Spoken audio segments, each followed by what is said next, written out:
أننا ننظم هذا اللقاء العالمي الذي تم اختيار المملكة هذه السنة قبل الآن، وهو يعتبر أول بلد أفريقي الذي تم اختياره.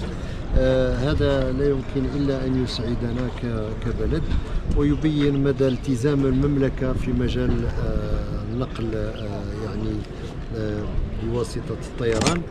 كذلك الحضور ديال عدد من الوزراء والفاعلين في مجال الطيران المدني والمدراء العامين للطيران المدني يبين كذلك أهمية الموضوع الذي ينوقش، والذي هو في طور النقاش، والذي سوف يخرج لا محالة بمخرجات ومقترحات قابلة للتنفيذ.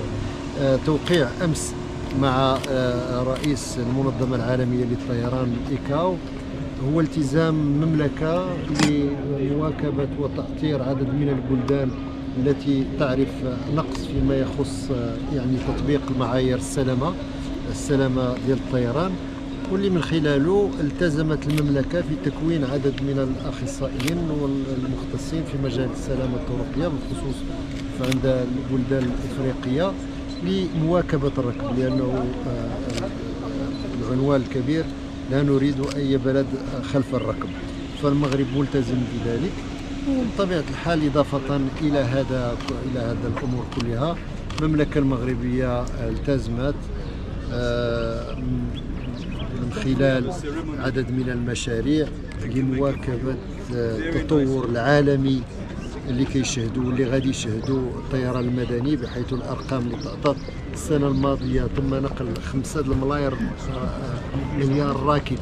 هذا الرقم مرشح إلى الارتفاع إلى 12 مليار راكب في 15 سنة المقبلة. لذلك يسائلنا هذا الرقم مدى استعداد هذه البلدان كلها التي عندها تجربة في الطيران المدني. كم من مطارات نحتاج، كم من مدرجات نحتاج، كم من وسائل لتسهيل تجربة الركاب داخل المطارات نحتاج، كم من من وسائل رقمية لمعالجة مرور الراكبين بسلاسة وانسيابية. لذلك المغرب انخرط بفضل السياسة الملكية الرشيدة، وذلك من خلال مطارات 2030 التي من خلالها سوف يبنى مطار جديد في دار البيضاء، هو في طور البناء.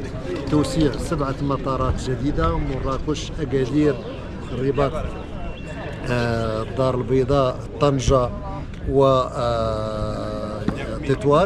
اللي من خلالها سوف يتم الرفع من سعة الاستيعابية أو من معالجة الآن اللي هي 40 مليون راكب سنويا إلى 80 مليون راكب سنويا.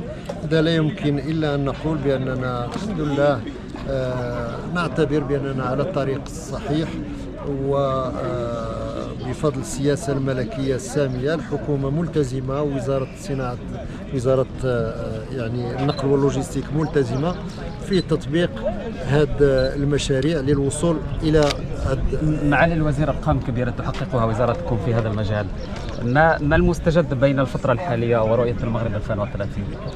المستجد هو يجب أن نشتغل